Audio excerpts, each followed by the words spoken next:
I'm Bruce Rashbaum. I'm a medical physician and I'm the medical director and owner of Capital Medical Associates. So there are many kinds of cancers, first off, that affect both men and women. The most common one in men is prostate cancer. The most common cancer in women is breast cancer. And there are many modifiable factors that are associated with an increased risk of cancer. So those factors that are modifiable we can change. So smoking, major contributor to most kinds of cancers. Alcohol abuse increases the risk of liver cancer.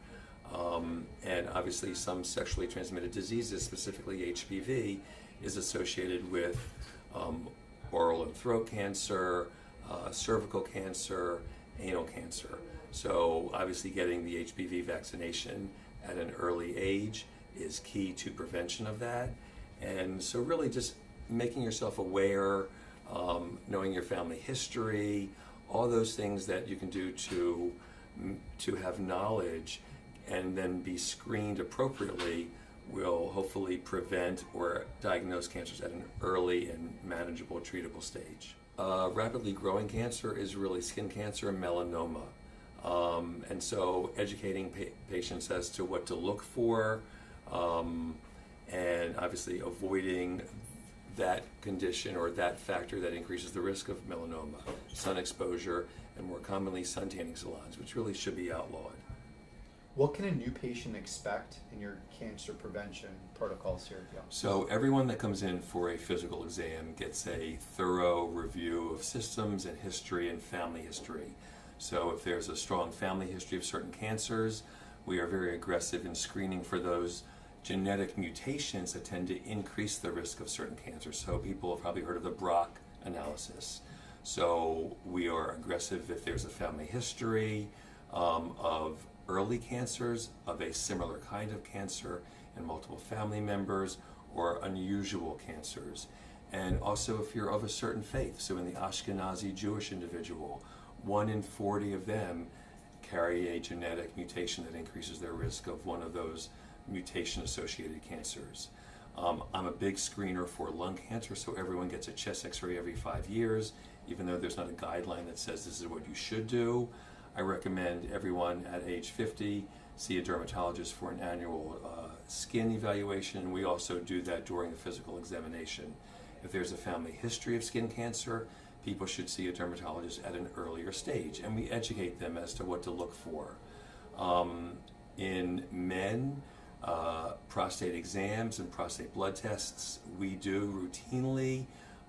If you're of the African American race, that occurs at an earlier stage, so we start screening that race at age 40. Colon cancer, very common, it's the third most common cancer. So again, we give the stool cards that look for hidden blood in the stool. We also do a rectal exam at the visit. And again, if there's a family history, we're aggressive in getting patients to gastroenterologists for colonoscopies at an earlier age than age 50.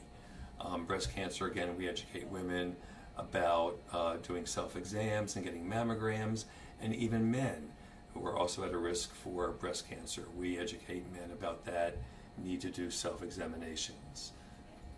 If we start educating the population to get the HPV vaccination, we can prevent those HPV-related cancers.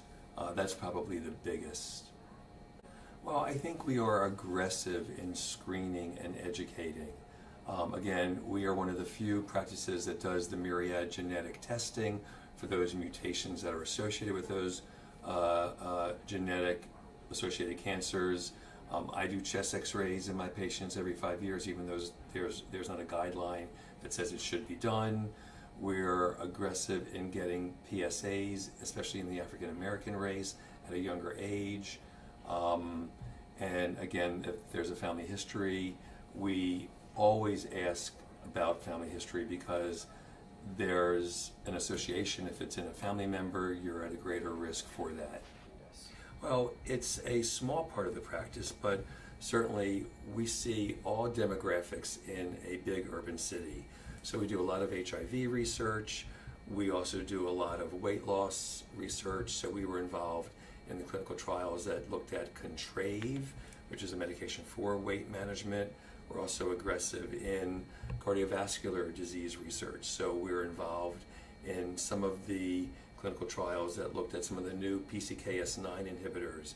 You might have heard of Repatha. That's a medicine made by Amgen. So we're involved in some of the competitors for that. And so it's a good practice to come to because we can expose patients to the latest, greatest if they're so inclined, and it also keeps us on our toes to be aware of what's available and what's coming down the pipeline.